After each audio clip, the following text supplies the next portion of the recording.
السلام عليكم ورحمة الله وبركاته. عاملين ايه؟ يا رب تكونوا بخير. النهارده هنعمل فايش الافران. هعمله معاكم بطريقة سهلة جدا وهنعمله في البيت بمكونات بسيطة وموجودة في اي بيت. واللهم بارك، الفايش طلع خفيف وكمان دايب ومش معضم. انا عايزاكي بقى تجربيه. طريقته سهلة جدا وبسيطة ومكوناته يعني موجودة في اي بيت. بس بعد ما تشوفي الطريقة للاخر، يا ريت لو اول مرة تشوفي قناتي يا ريت تدعميني باللايك واشتراك للقناة علشان يوصلك مني كل جديد. تعالوا بقى نشوف الطريقة المظبوطة. بس في الاول هنسمي الله ونصلي على الرسول عليه افضل الصلاه والسلام. اول حاجه انا نزلت بميه دافيه، وهنزل بقى 100 جرام سكر، وكمان هنزل بالزيت 100 جرام. وبعد كده هنزل بقى بمعلقه كركم كبيره على الميزان 10 جرام. اهم حاجه ان انت تختاري الكركم يكون فاتح علشان يديكي بس نتيجه تحفه في المعجنات. وبعد كده ضفت بقى معلقه خميره فوريه كبيره على الميزان 10 جرام. هقلب بقى السكر والكركم لحد ما يدوب. وفي الاخر كده انا ضفت معلقه خل. وفايده الخل في اي معجنات بتخليها خفيفه وهشه. انا في اول العجين ما نزلتش بقى الا ب 400 جرام ميه، وجبت كمان 200 جرام ميه جنبيه ان احتاجت معايا ميه. هنزل بالميه واحده واحده وهقولك في نهايه العجين هي اخدت معايا ميه قد ايه. اول بقى ما السكر داب نزلت على طول بالدقيق، وانا الدقيق نخلاه كويس. والدقيق كيلو، وكمان ضفت معلقه بقى بيكنج باودر مع الدقيق وربع معلقه ملح.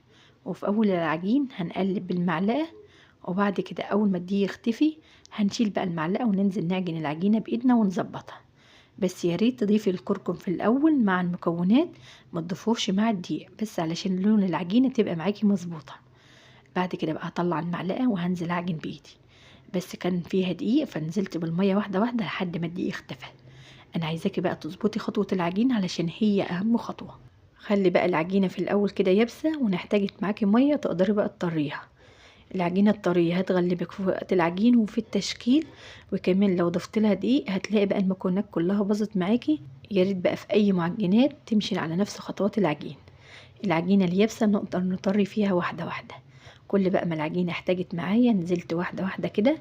يعني ما بطريش العجينه مره واحده علشان ما تتقطعش معايا. انا بنزل بمعلقه معلقه واطر العجينه. كل بقى ما العجينه بتطرى واحده واحده بتلاقيها اتخدمت. وفي نهايه العجينه بيكون ملمسها ناعم، وفي نفس الوقت طريه بس ما فيهاش اي تلزيق، علشان نزلنا بالميه واحده واحده. يا ريت تظبطي العجينه في الاول وبقيه الخطوات هتكون كلها سهله. اخدت بقى معايا ميه قد ايه؟ اخدت 470 جرام، بس على حسب نوع الدقيق اللي انت بتعجنيه. في بقى دقيق بيبقى ليه عرق قوي ممكن ياخد معاكي 480 جرام. اهم حاجه ان انت تخلي بالك من خطوه العجين. وبعد كده بقى مش هنسيبها تخمر، احنا هنقطع العجينه على طول. وهقطع بقى معاكم الكيلو وهعمله كده 10 قطعات. لو حابه بقى تعمليه 8 تعمليه 6 على حسب ما انت عايزاه. انا قطعت كده الكيلو وعملته 10 قطعات، بس حجمه كان بجد طالع تحفه. بعد كده بقى هقطع العجينه كلها، واخر ما بخلص بغطيها بكيس علشان ما تعملش معايا طبقه ناشفه.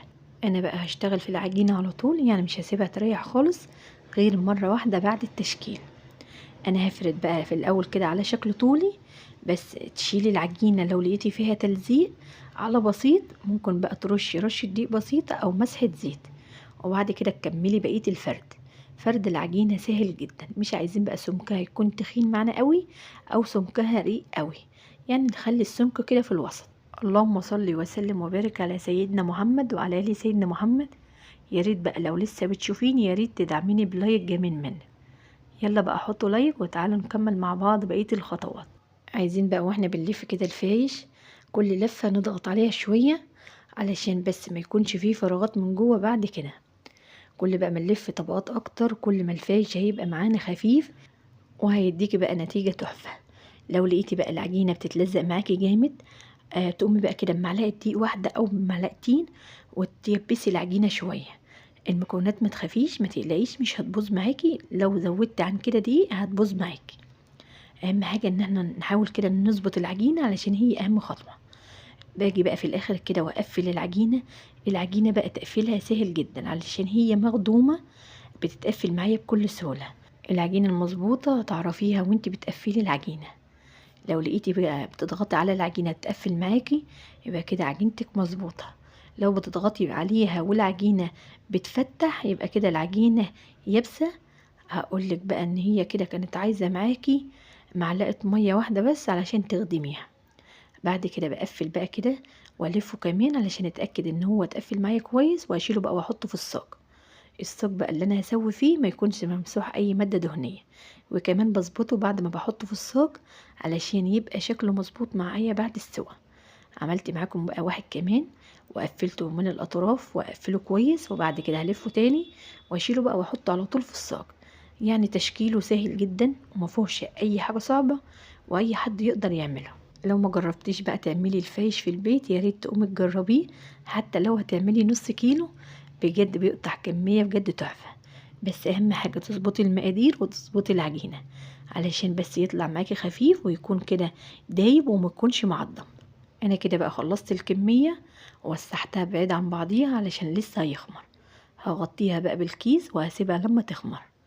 اهم حاجه بقى وقت الخمر ما تستعجليش عليه خالص وتقومي تسويه الا لما تلاقيه اختمر وحجمه زاد.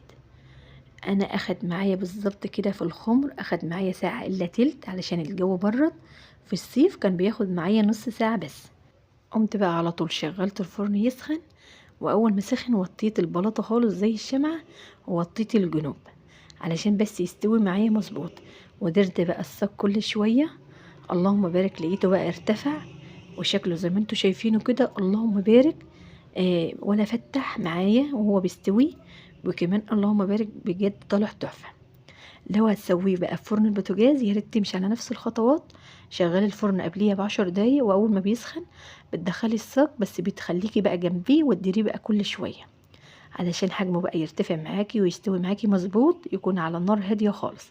وبعد كده بنسيبه بقى يبرد خالص، يعني ياخد معانا كده ساعتين. بس انا علشان خاطر التصوير قطعته بعد ساعه بالظبط. هنقطع بقى سنتي كده ونبدأ ان احنا نقطع الكمية كلها علشان هنقوم نحمصها. التسوية بقى في الاول قبل ما بنقطعه بنخلي بالنا ومندلوش لون جامد علشان لسه هيخش يتحمص. الفايش خفيف واللهم بارك، يعني من جوه مفيهوش اي فراغات. هقطع بقى الكمية زي ما انتوا شايفينها كده سنتي واحد، وهقطع بقى الكمية كلها. اللهم بارك بيبقى بقى بعد التحميص مش معضم ودايب. بعد كده جبت الصاج ورصيته زي ما انتوا شايفينه كده جنب بعضيه، وشغلت الفرن يسخن، واول ما سخن وطيته خالص علشان هنحمصه على النار هاديه خالص زي ما انتوا شايفينها.